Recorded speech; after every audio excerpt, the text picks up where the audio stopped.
Assalamualaikum warahmatullahi wabarakatuh. Good morning everyone.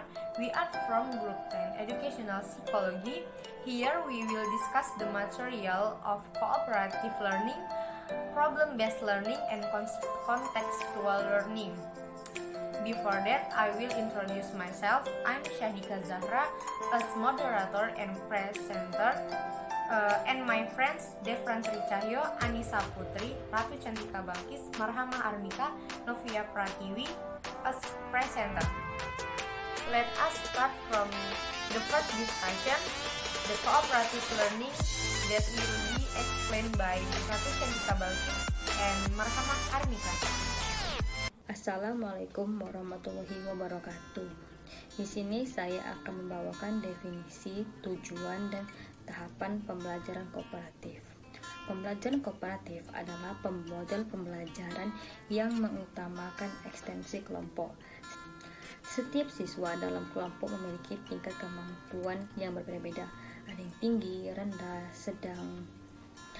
Model pembelajaran kooperatif mengutamakan kolaborasi dalam memecahkan masalah untuk menerapkan pengetahuan dan keterampilan untuk mencapai tujuan pembelajaran.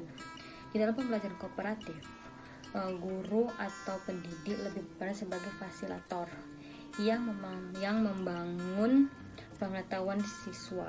Menurut Salvin 1995 dalam Rusman 2016 mengemukakan bahwa model pembelajaran kooperatif merupakan model pembelajaran yang dianjurkan oleh ahli pendidik. Oleh karena itu, antara lain sebagai berikut. Yang pertama itu mengutamakan pembelajaran kooperatif dapat meningkatkan prestasi belajar siswa dan sekaligus meningkatkan hubungan sosial, menumbuhkan sikap toleransi dan menghargai pendapat orang lain. Kedua, pembelajaran kooperatif dapat memenuhi kebutuhan siswa dalam berpikir kritis, memecahkan masalah, dan mengintegrasi antara pengetahuan dan pengalaman. Tujuan pembelajaran kooperatif yang pertama itu mencapai hasil belajar berupa prestasi akademik. Yang kedua, dapat menerima secara luas dari orang yang berbeda berdasarkan ras budaya, kelas sosial, kemampuan, dan ketidakmampuan. Yang ketiga, mengajarkan siswa keterampilan secara bekerja sama. Selanjutnya, tahapan-tahapan pembelajaran kooperatif. Yang pertama, menyampaikan tujuan serta memotivasi siswa. Yang kedua, menyajikan informasi. Yang ketiga, aturan siswa menjadi kelompok belajar. Yang keempat, membimbing kelompok belajar. Yang kelima, evaluasi. Dan yang terakhir, memberikan penghargaan. Assalamualaikum warahmatullahi wabarakatuh. Di sini saya akan melanjutkan materi dari teman saya mengenai model pembelajaran kooperatif. Model pembelajaran kooperatif ini diantaranya yang pertama model Student Teams Achievement Division atau STED. STED dikembangkan pertama kali oleh Robert Slavin dan kawan-kawan di Universitas Johns Hopkins dan merupakan model pembelajaran yang paling sederhana. Pembelajaran kooperatif tipe STED adalah pembelajaran yang secara sadar dan sengaja mengembangkan interaksi yang saling asuh antara siswa untuk menghindari ketersinggungan dan kesalahpahaman yang dapat menimbulkan permusuhan. Yang kedua adalah model pembelajaran Jigsaw. Jigsaw pertama kali dikembangkan dan diuji cobakan oleh Elliot Arason dan teman-temannya di Universitas Texas, dan kemudian diadaptasi oleh Slavin dan teman-teman di Universitas Johns Hopkins. Tujuan diciptakannya tipe model pembelajaran kooperatif Jigsaw ini adalah untuk meningkatkan rasa tanggung jawab siswa terhadap belajarnya sendiri dan juga belajar anggota kelompoknya yang lain. Selanjutnya ada investigasi kelompok. Investigasi kelompok merupakan model pembelajaran kooperatif yang paling kompleks dan paling sulit diterapkan. Model ini dikembangkan pertama kali oleh Taylor. Berbeda dengan STED dan Jigsaw, para model ini terlibat dalam perencanaan, baik yang dipelajari maupun hasil pendidikan mereka. Pendekatan ini memerlukan norma dan struktur kelas yang lebih rumit daripada pendekatan yang lebih terpusat dari guru. Selanjutnya yang terakhir ada model Team Game Turnamen atau TGT. Penerapan model ini dengan cara mengelompokkan siswa heterogen Tugas setiap kelompok biasa sama atau berbeda. Setelah memperoleh tugas, setiap kelompok bekerja sama dalam bentuk kerja individual dan diskusi. Model pembelajaran kooperatif tersebut mendukung kondisi pengembangan kreativitas siswa karena peran guru atau pendidik yang tidak mendominasikan proses pembelajaran, melainkan memberi kesempatan kepada siswa atau peserta didik untuk berdiskusi secara terbuka. Baiklah, selanjutnya saya akan memaparkan materi saya mengenai kelebihan dan kekurangan pembelajaran kooperatif. Yang pertama itu meningkatkan prestasi siswa, yang kedua memperdalam pemahaman siswa, yang ketiga menyenangkan siswa, yang keempat mengembangkan sikap kepemimpinan, dan selanjutnya model pembelajaran kooperatif dapat memperdayakan setiap siswa untuk lebih bertanggung jawab dalam belajar. Kemudian kelemahannya itu yang pertama menuntut sifat tertentu pada siswa, misalnya sifat suka bekerja sama. Yang kedua, guru harus mempersiapkan pembelajaran secara matang. Di samping itu memerlukan lebih banyak tenaga pemikiran dan waktu. Kemudian membutuhkan waktu yang lama bagi siswa sehingga sulit mencapai target kurikulum. Dan yang terakhir membutuhkan waktu yang lama untuk guru sehingga kebanyakan guru tidak mau menggunakan strategi pembelajaran kooperatif. Assalamualaikum warahmatullahi wabarakatuh. Di sini saya akan membawakan definisi dan tujuan pembelajaran berbasis masalah. Jadi, pengertian pertama, menurut Mergendoller pada tahun 2006, pembelajaran berbasis masalah merupakan pendekatan pembelajaran yang berpusat pada siswa yang mengorganisasikan kurikulum dan pembelajaran dalam situasi yang tidak terstruktur dan memberikan masalah dalam dunia nyata. Pengertian kedua, menurut Jodion Siburian pada tahun 2011, ia mengungkapkan bahwa pembelajaran berbasis masalah atau problem-based learning merupakan salah satu model pembelajaran yang berasosiasi dengan pembelajaran kontekstual, yang dimana ia menjelaskan bahwa pembelajaran artinya dihadapkan pada suatu masalah yang kemudian dengan melalui pemecahan masalah tersebut, siswa dapat belajar keterampilan yang lebih mendasar. Pengertian ketiga menurut Huria pada tahun 2018. Huria menjelaskan bahwa model pembelajaran berbasis masalah merupakan tipe pembelajaran konstruktif yang dapat meningkatkan dan menumbuhkan kemampuan berpikir kritis dan kreatif, di mana tujuan akhirnya ialah membentuk kemampuan untuk memecahkan masalah seseorang dan mampu mengambil keputusan yang beralasan di dalam situasi asing. Sehingga di sini dari beberapa pendapat ahli dapat disimpulkan bahwa pembelajaran berbasis masalah atau problem-based learning adalah model pembelajaran yang diawali dengan pemberian masalah kepada peserta didik, di mana masalah tersebut dialami atau merupakan pengalamannya sehari-hari. Yang kedua, tujuan dari pembelajaran berbasis masalah, yaitu tujuannya adalah membantu siswa untuk mengembangkan kemampuan berpikir. Yang kedua, memecahkan masalah dan keterampilan intelektual. Yang ketiga, belajar berbagai peran orang dewasa dengan melibatkan mereka dalam pengalaman nyata dan pembelajaran yang mandiri. Dan yang terakhir, dapat membantu sikap siswa yang tadinya kurang semangat belajar menjadi semangat belajar dan berkemauan keras untuk menyelesaikan masalah yang diberikan. Di sini saya akan melanjutkan materi mengenai tahapan pembelajaran metode berbasis masalah. Baiklah, di sini menurut Arens tahun 2012 secara operasional tahapan dalam pembelajaran berbasis masalah yang pertama mengorientasi siswa pada masalah, yang kedua mengorganisasi siswa untuk belajar, yang ketiga membimbing penyelidikan yang dilakukan secara individu ataupun kelompok, yang keempat mengembangkan dan menyajikan penyelesaian masalah, dan yang terakhir menganalisis dan mengevaluasi proses hasil masalah. Penerapan model berbasis masalah ini dilakukan dengan membentuk kelompok yang terdiri dari siswa dengan kemampuan tinggi, rendah, maupun yang sedang. Masing-masing siswa diberi tanggung jawab untuk menyelesaikan tugasnya masing-masing. Siswa yang memiliki akademik yang tinggi akan membantu siswa yang lain dalam merancang penyelesaian masalah pada materi tersebut. Jika ada perbedaan pendapat di antara siswa, maka mereka akan mendiskusikan dan mencari jalan keluar yang terbaik. Lanjut pada kelebihan dalam metode berbasis masalah ini, yang pertama, dapat mengembangkan kemampuan siswa untuk berpikir kritis. Kemudian dapat memberikan kesempatan kepada siswa untuk mengaplikasikan pengetahuan yang mereka miliki di dalam dunia nyata. Serta siswa dapat mengevaluasi sendiri hasil belajar yang mereka dapat. Dan yang terakhir ada kelemahan dalam metode berbasis masalah ini. Kelemahannya itu ketika siswa tidak memiliki minat atau tidak memiliki kepercayaan bahwa masalah yang dipelajari sulit untuk dipecahkan, maka mereka akan merasa enggan dalam mencoba. Tanpa pemahaman mengapa mereka berusaha untuk memecahkan masalah yang sedang dipelajari, maka mereka tidak akan mempelajari apa yang ingin mereka pelajari. Serta keberhasilan strategi pembelajaran berbasis masalah ini membutuhkan cukup waktu untuk persiapannya. Di sini saya akan menjelaskan tentang pembelajaran kontekstual.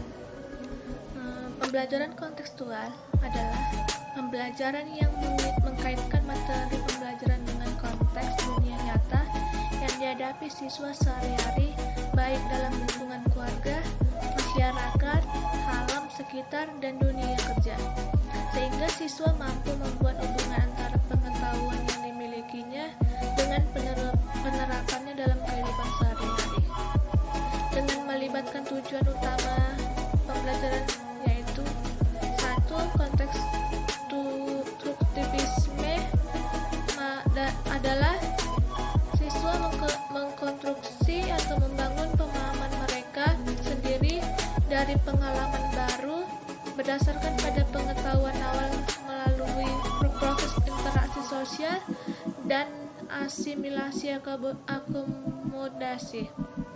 Implikasi adalah pembelajaran harus dikemas menjadi proses mengkonstruksi, bukan menerima pengetahuan. Yang kedua, bertanya. Dalam pembelajaran kontekstual, bertanya adalah question ini dilakukan baik oleh guru maupun siswa. Yang ketiga, menyelidiki.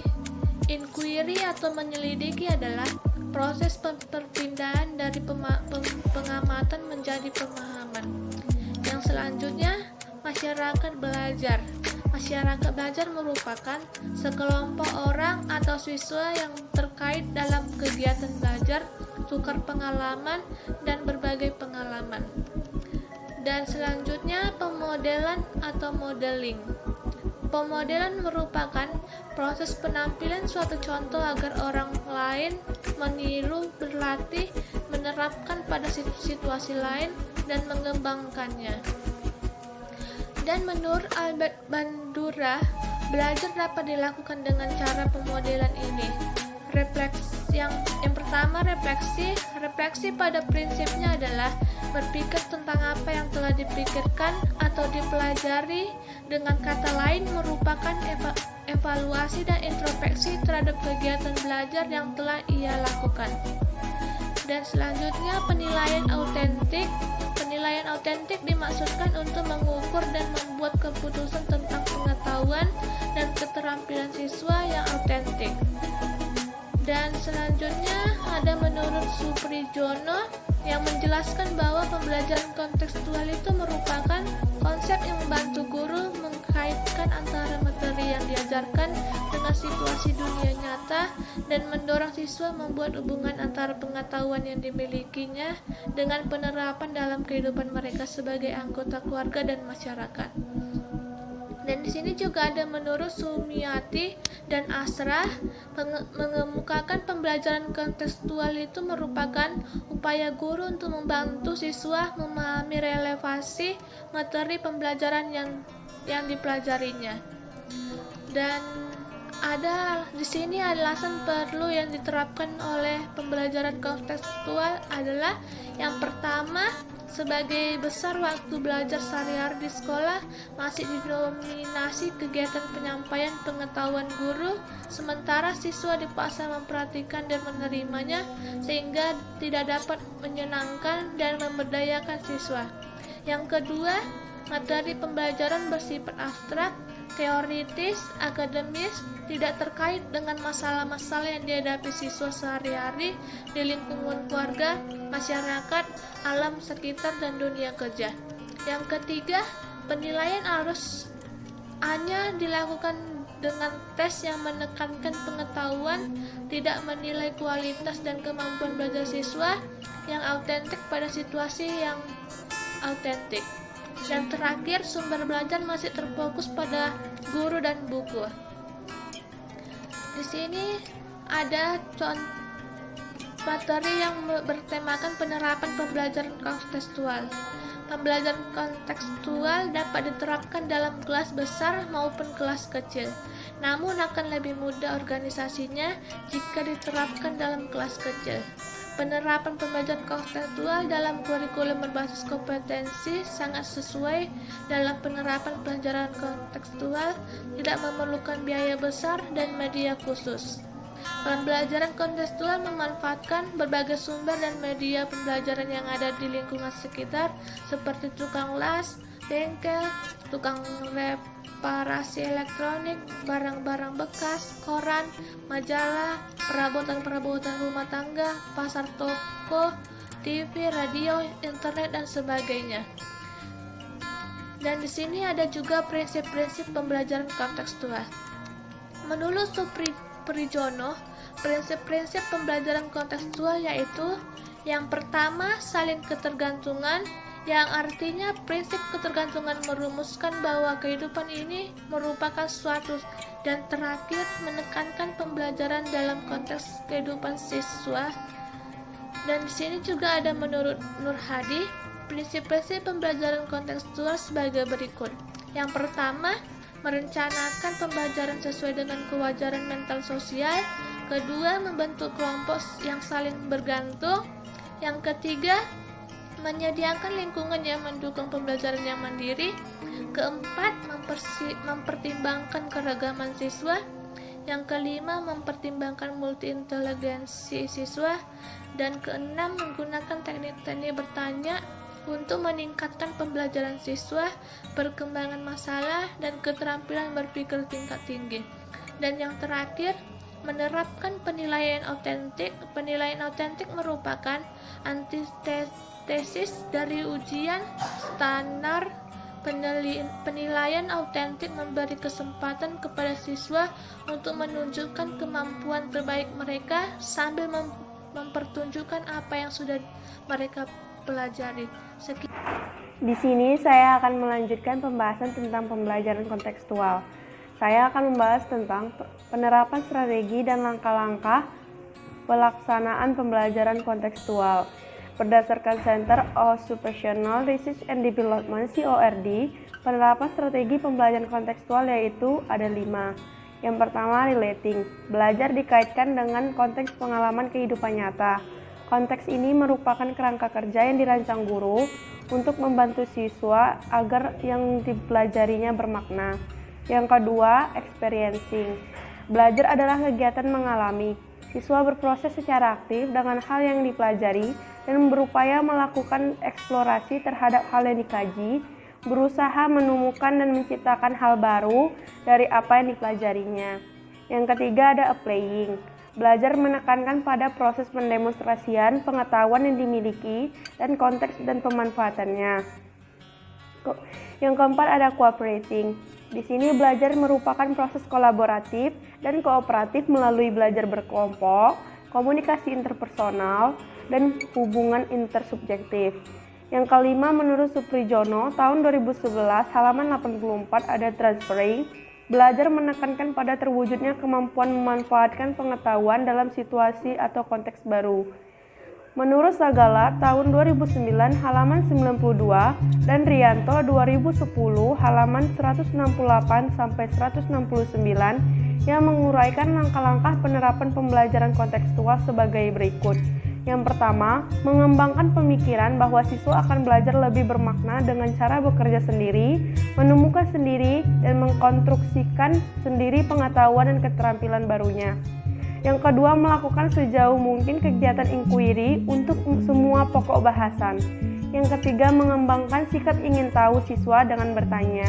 Yang keempat, menciptakan masyarakat belajar. Yang kelima, menghadirkan model sebagai contoh pembelajaran. Yang keenam, melakukan refleksi di akhir pertemuan. Yang terakhir, melakukan penilaian yang sebenarnya dengan berbagai cara. Selanjutnya saya akan membahas tentang kelebihan dan kekurangan dari pembelajaran kontekstual. Pembelajaran kontekstual memiliki beberapa kelebihan, diantaranya yaitu: pertama, peserta didik mampu menghubungkan teori dengan kondisi di lapangan yang sebenarnya. Yang kedua, peserta didik dilatih agar tidak tergantung pada menghafal materi. Yang ketiga, melatih peserta didik untuk berpikir kritis dan menghadapi suatu permasalahan. Yang keempat, melatih peserta didik untuk berani menyampaikan argumen, bertanya, serta menyampaikan hasil pemikiran. Yang kelima, melatih kecakapan interpersonal untuk berhubungan dengan orang lain. Adapun beberapa kelemahan pada pembelajaran kontekstual ini yaitu: yang pertama, membutuhkan waktu lama dalam pelaksanaannya, membutuhkan banyak biaya. That's all the discussion for me and my friends. We apologize if there are any shortcomings in the